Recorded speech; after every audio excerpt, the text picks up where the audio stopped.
Greetings and salutations. My name is OJ as always, and welcome back to another episode of the Deadlockathon, a series of videos where I go over every single character in Valve's not so secret hidden game, Deadlock. I'll be going in alphabetical order from Abrams to Yamato. I'll be talking about their in-game lore and personality, their gameplay and abilities, as well as their design. Please do keep in mind that everything I talk about is subject to change at a later date, as that's just kind of the nature with a game like Deadlock, which is still actively being worked on.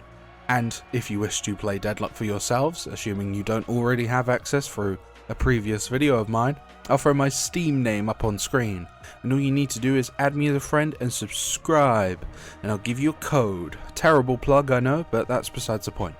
But with all of that said, our object of obsession for today is the mechanical genius herself, that being McGinnis. Now, as I like to do in all of these videos thus far, I'd like to start by reading off her in-game background, as well as mentioning a few little tidbits of lore and stuff like that. And, with that said, her in-game background reads as such. Maggie McGinnis always had a knack for building things. At 4, she was using Lincoln logs to recreate architectural marvels. At 10, she built and rewired a custom light fixture for her parents' anniversary. At 15, she designed a machine that refined the souls of the dead. That last one got a little more attention than the Lincoln logs. Now the head of Fairfax Industries' military R&D department, McGinnis spends her time in the machine shop, not in a lab. She's not interested in theory. To her, science is magic you can touch. McGinnis, okay, I'm going to get this one out of the way very, very quickly. McGinnis is a character that I don't really feel very strongly about. A lot of other characters I either have a burning hatred or a passionate love for. McGinnis kind of is just alright to me. And unfortunately, there isn't really much lore for her to discuss. Like, for Lash, a lot of it was speculative stuff. And, just the previous video was on Lash. The lore section for that was 19 minutes long. But that's because Lash is an insanely fun personality that I can just talk about for ages. McGinnis is just kind of, I don't know. She's not boring. I don't think she's boring. She's just a character that I don't feel particularly strongly about, and I want to get that out of the way immediately, just in case this section ends up being way shorter than everyone else's, or less enthusiastic than everyone else's. But, as I do in all of these videos, I'd like to mention some other little bits of lore tidbits, though there isn't really much for McGinnis, unfortunately. I don't know why that is, I kind of wish there was more, but here's a fun fact. McGinnis' first name is not actually Maggie, it's Margaret. I don't like to laugh at people's names, but Margaret kind of makes me giggle because every time someone says it, I just think of Margaret Thatcher. And then I think of that video where the guy goes, "Ding dong, the wicked bitch is dead." I think all of you know what I'm on about. But yeah, her first name is Margaret, but she goes by Maggie. She is described as a notorious misanthrope. I'm going to throw the word on screen. I don't know how to say it.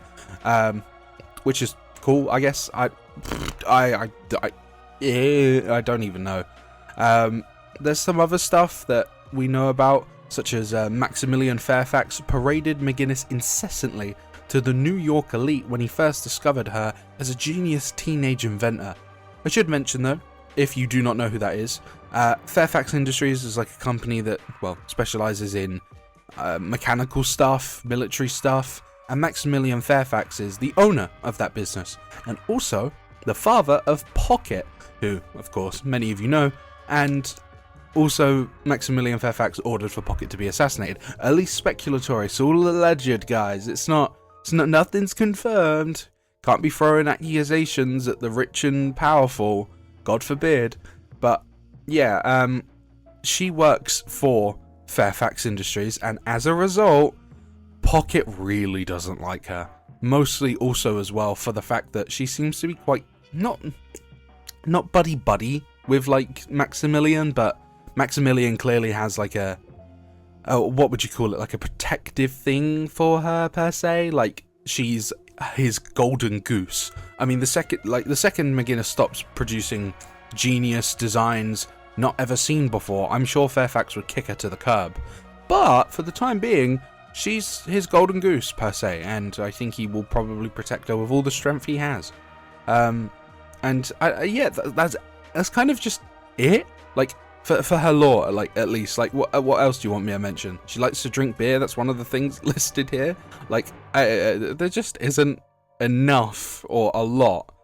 And personality-wise, because, of course, I'd like to move on to that, McGinnis is a relatively normal person, like, which, in any other game, that would be fine, but in a game with Deadlock, where there's so many, like, fancy characters and so many, like, exuberant personalities, being a normal, kind of hard-working woman is a bit, not boring again, but it just kind of, it makes her stand out, I'll give her that, because she's, you know, like a normal person amongst people like Lash and Viscous and Seven, like, these absolute nut jobs in all their own respective rights. So her being, you know, like a normal, hard-working woman, that's where, like, a lot of the fun of her interactions can come from. That sort of, like, what's it called, contrast between someone with such an over-the-top personality and someone who's just, like, a normal person.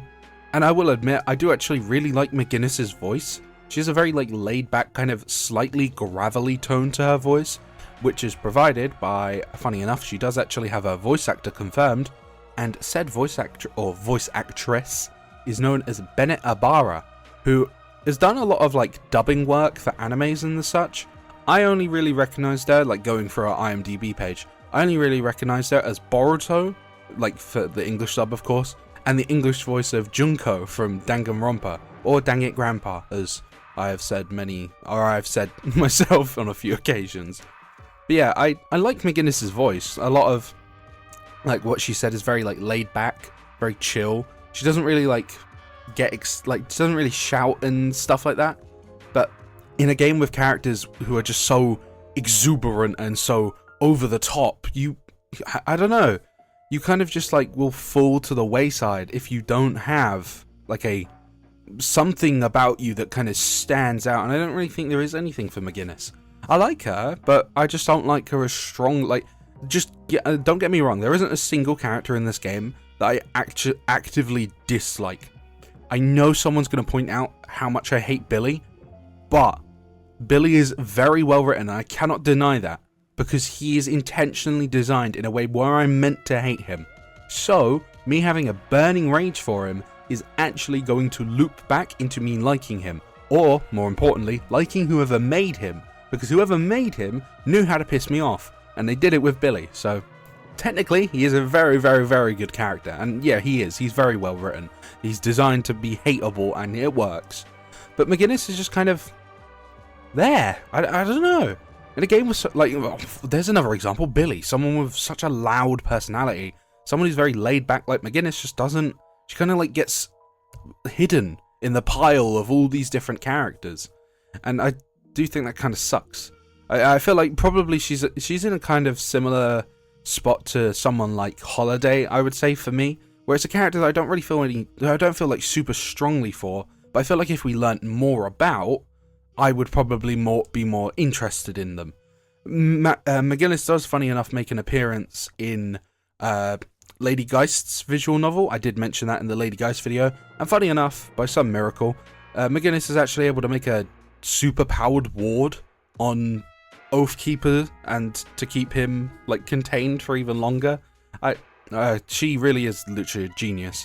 But still speaking of, like, her personality and some interactions, some other characters that she interacts with is Calico, who she accuses of stealing her ideas. I don't exactly know what she means by that. I might be missing something, but what's Calico stolen exactly? I thought Calico was an assassin, not a thief. Or maybe I don't know. I have no clue. Maybe it's the robot arm that Calico has. She also wants to talk to Shiv and proclaims that she can fix him. As in, you know, I can fix him, I can date him. That sort of stuff. Interesting choice. I mean, Shiv doesn't seem like too crazy. He's not like the sort of person that I'd immediately see people jumping to, oh, I can fix him. I know he's like a murderer or something, or he's got a criminal past, but if you want to say, like, I can fix him to anyone, I don't know, I'd probably throw those words to, like, 7 or something. And funny enough, McGinnis is not a fan of a character that I have mentioned many times in these videos, funny enough, even though she's not actually in the game yet, and that's Cadence. I said it right this time. It's not Cadence, it's Cadence. Finally got it right after like 4 attempts. And she also says that she wants to get Viscus's goo after killing him. Poor Viscus. Viscus can't catch a break. I love Viscus so much. He's so stupid. I love him. And one final thing to mention is that she doesn't frequent Infernus's bar, Jezebel's, because she finds it too fancy. Truly incredible. And because I like to do this in all of the videos, and I have done so far, I would like to show a interaction, just to show like what the character's voice sounds like and kind of how their personality sounds per se.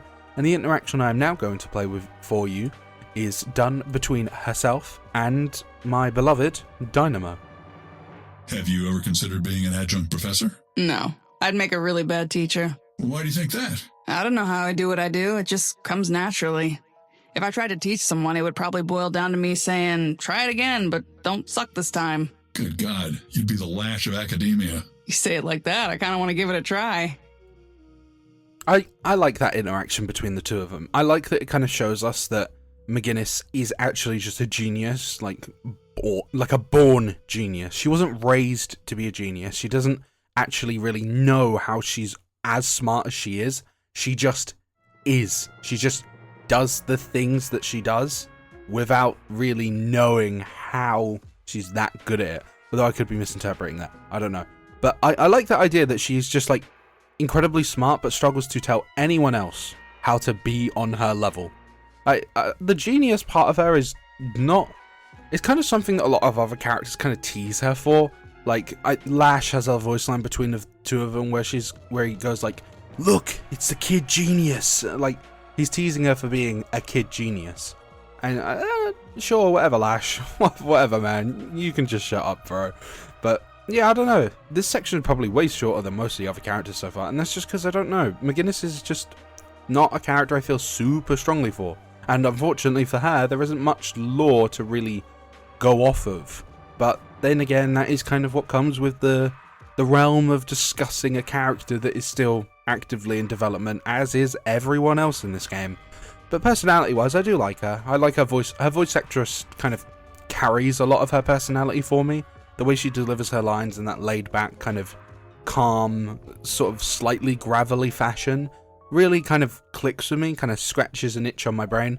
Though, of course, I've said this before, the character whose voice scratches the biggest itch on my brain is Seven. I love his weird garbled electricity sounding voice and I think it sounds fantastic.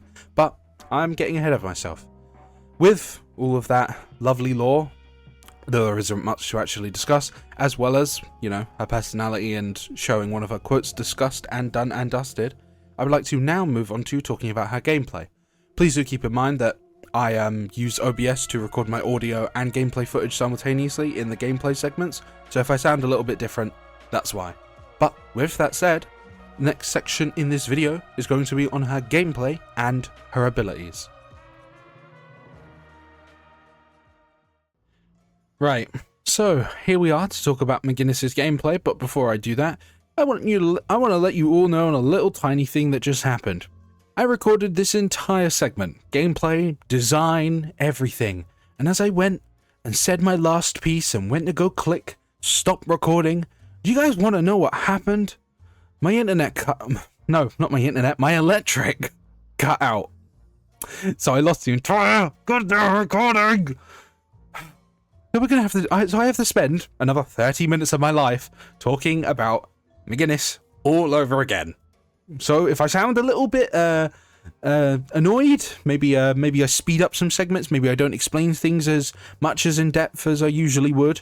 That's why, because I'm incredibly frustrated that I just lost 30 odd minutes of recording because my electric went out at the last second. If I had shut up explaining something for literally 2 seconds, I would have a recording and I wouldn't have to be doing this all over again. But anyways, let's get to it. McGinnis' weapon is known as Services Rendered. It is a minigun that steadily kind of builds up its fire rate. So it will start, you know, relatively slowly, and it will build up to a full fire rate. It does very solid damage to enemies. Like, seriously, you just saw that? It does very good damage. It has the longest reload time in the entire game.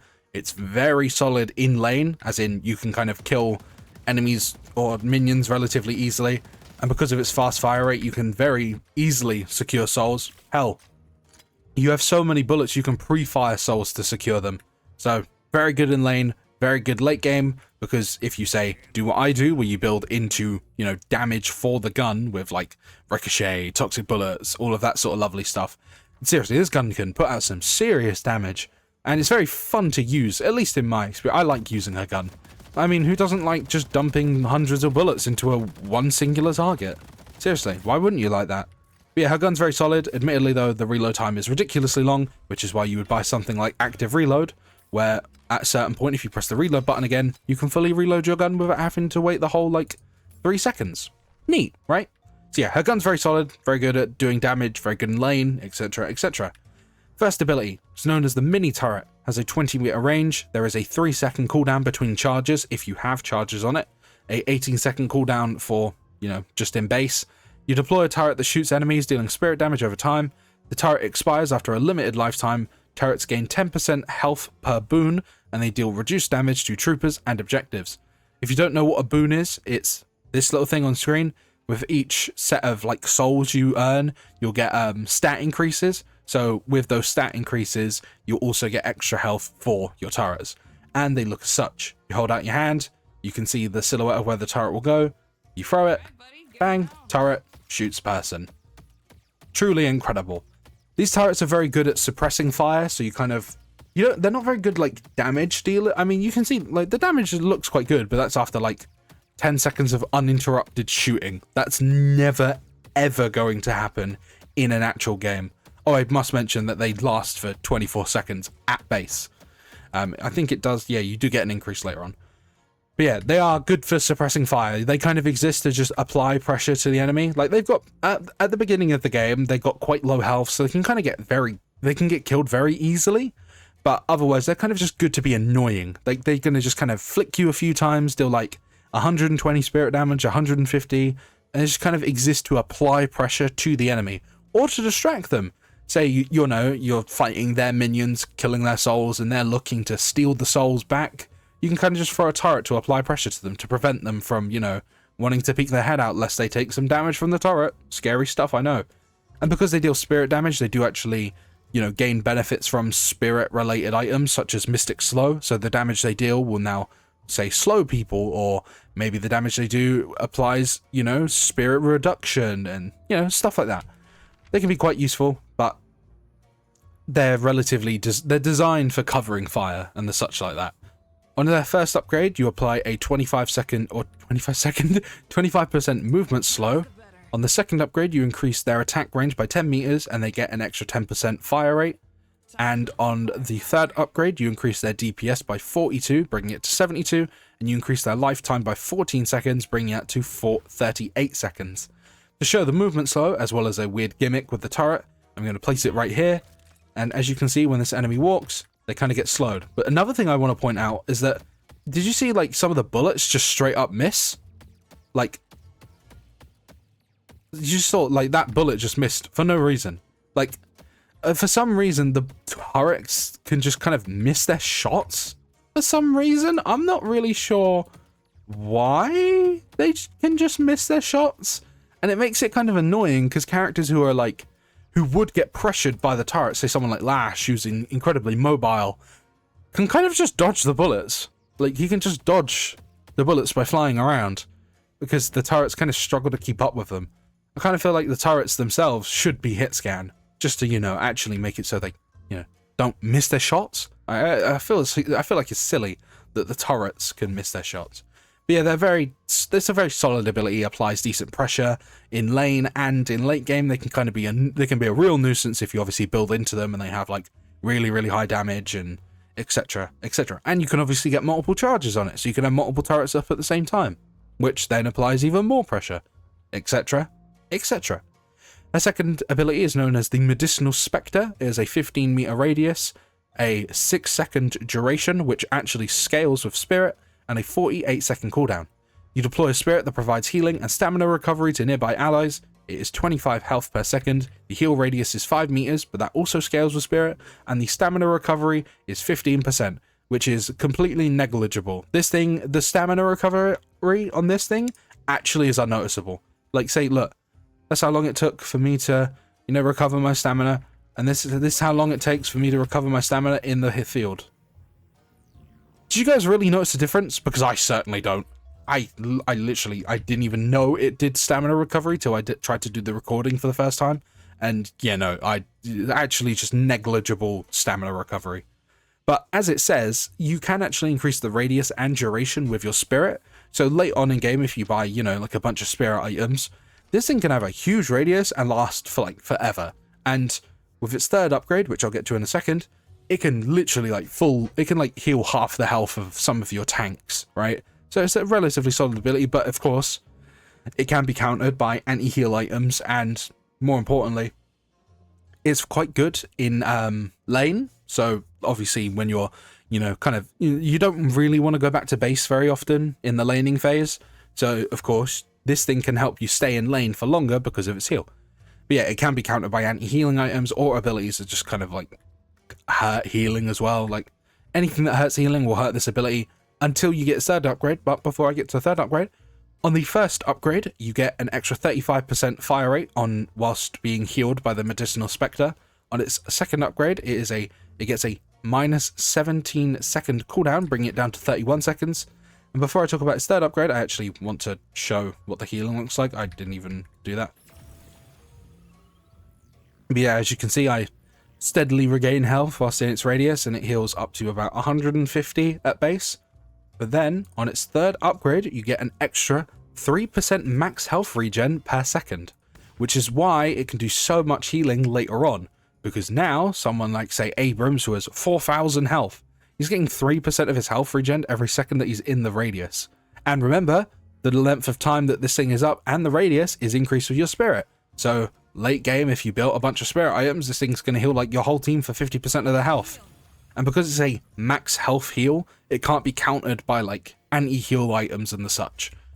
But yeah, it's a pretty okay ability. I feel like it's a little bit lackluster because all it does is healing. There are other characters with healing abilities like Kelvin, but he's able to obviously do damage at the same time, which, in my opinion, is just a little bit more beneficial than an item that just does healing and nothing else. Well, I mean, it does give the fire rate bonus, which is okay. That's fine enough. It's obviously quite useful for yourself, because, I mean, just as an example, shoot gun, then get in radius, shoot gun. That is a noticeable increase, but otherwise it just doesn't really do much outside of healing. And let's not lie now, that stamina recovery is just not enough. It's just not good enough.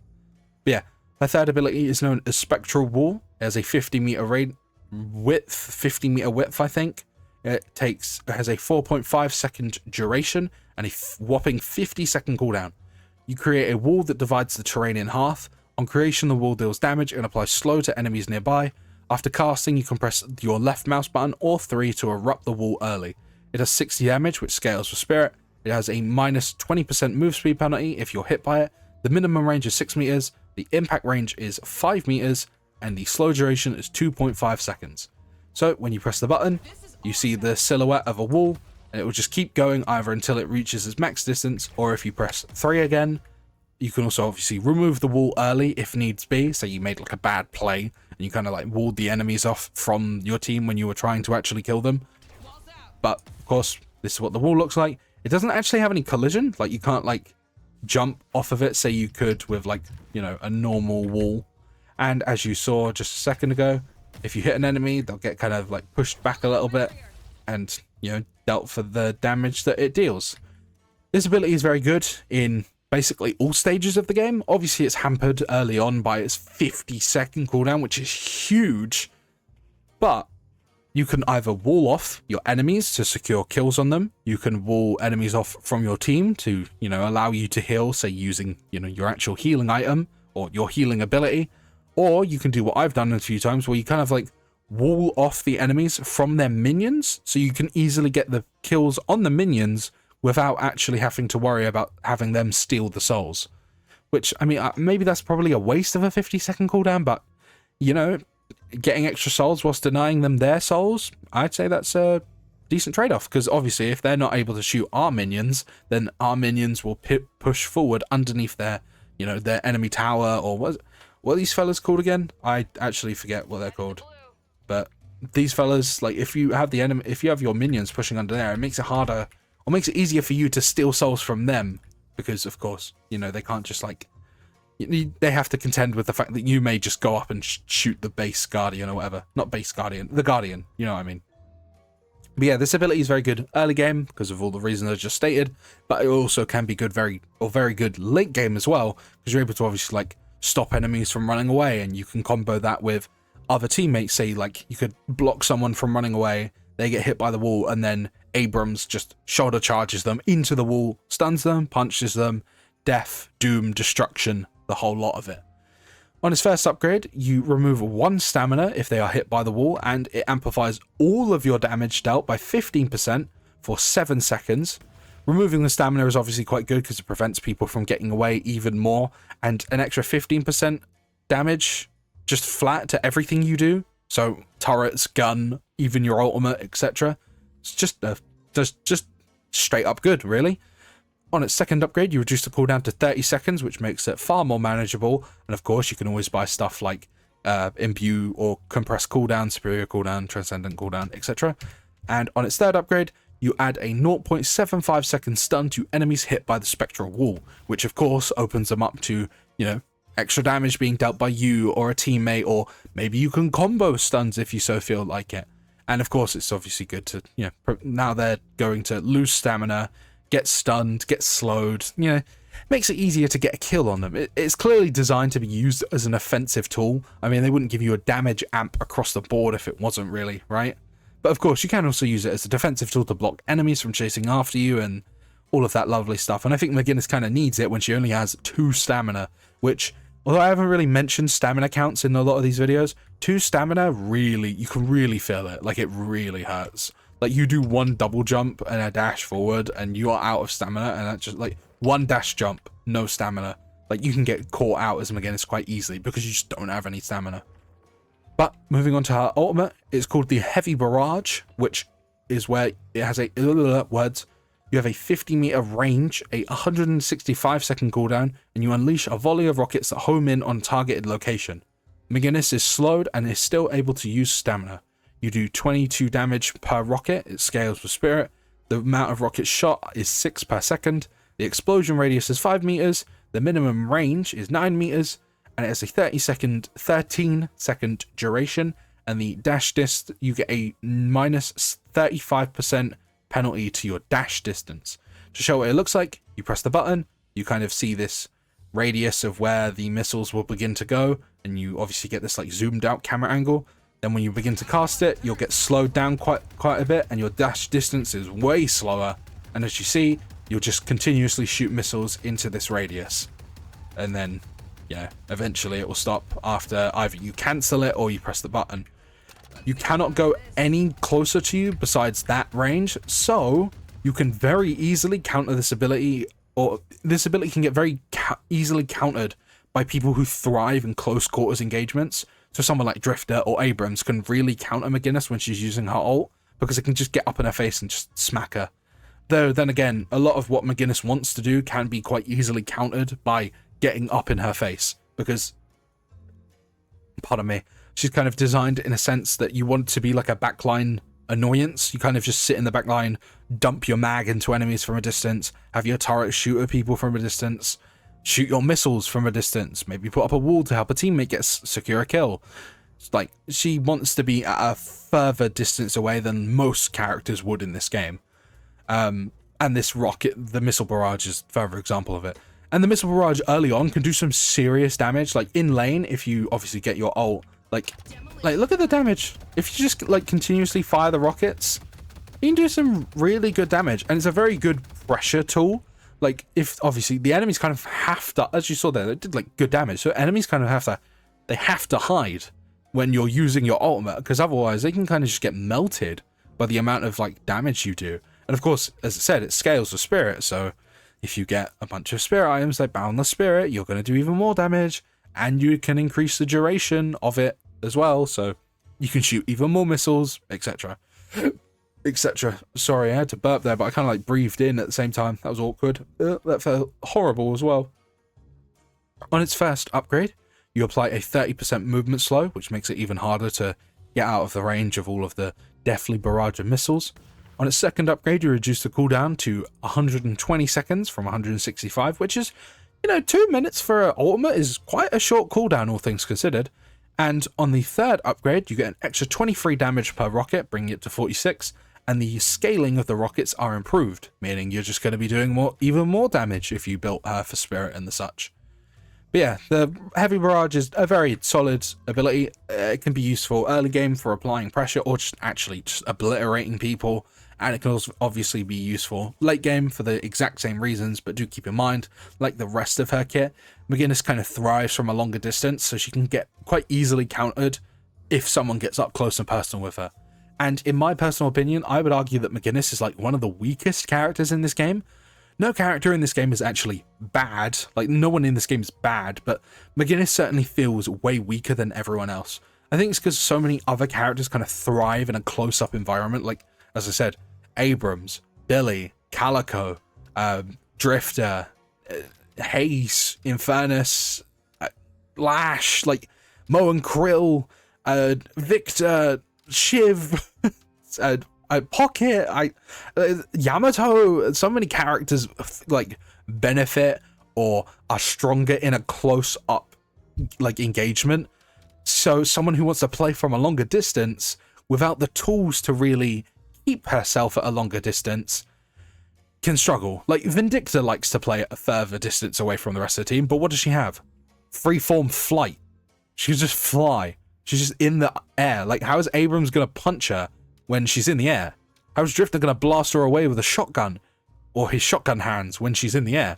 How is Lash gonna stomp her when she's in the air?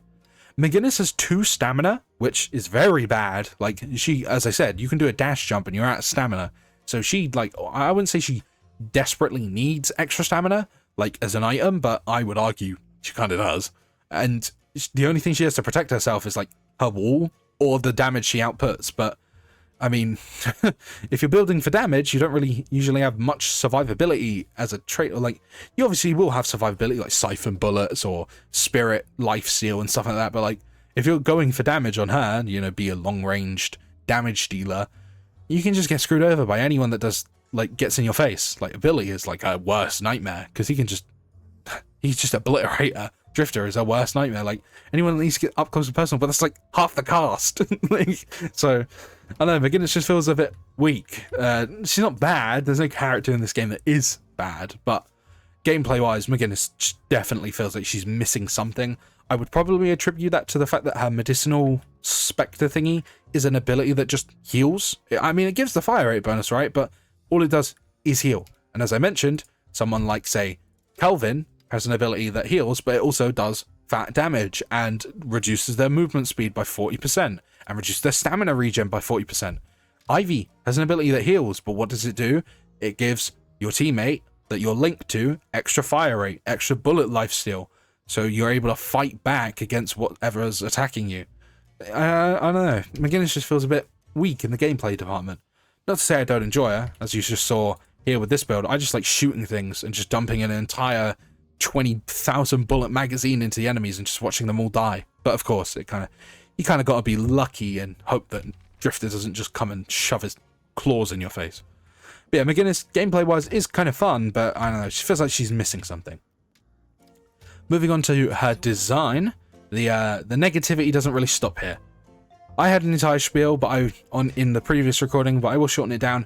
McGinnis' old design, which McGinnis got a model update around the same time that Dynamo and Abrams did, which was, further back than the recent wave of like Lash and Lady Geist, etc.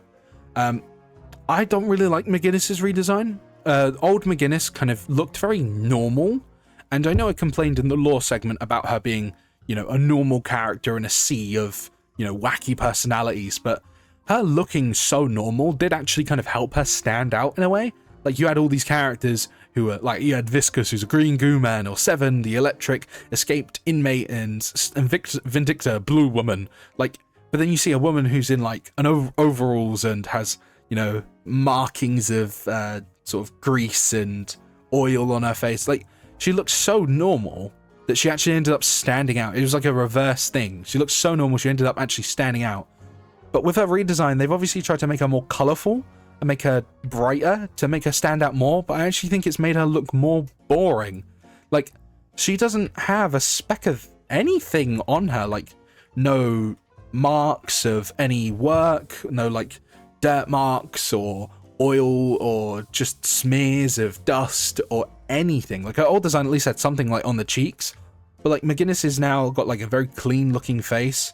She has like, not to say like a woman can't look after her appearance whilst doing, you know, hard labor, but she has like, you know, makeup on, very perfectly done eyebrows. Like if you want to look great whilst you're doing hard labor, all the power to you. But I don't know, I feel like McGinnis's old design, which she had a very simple looking face, she had like a bit of, what do you call it, like smears of oil and dirt on her face, looked way better. I think that looked way better and was more fitting.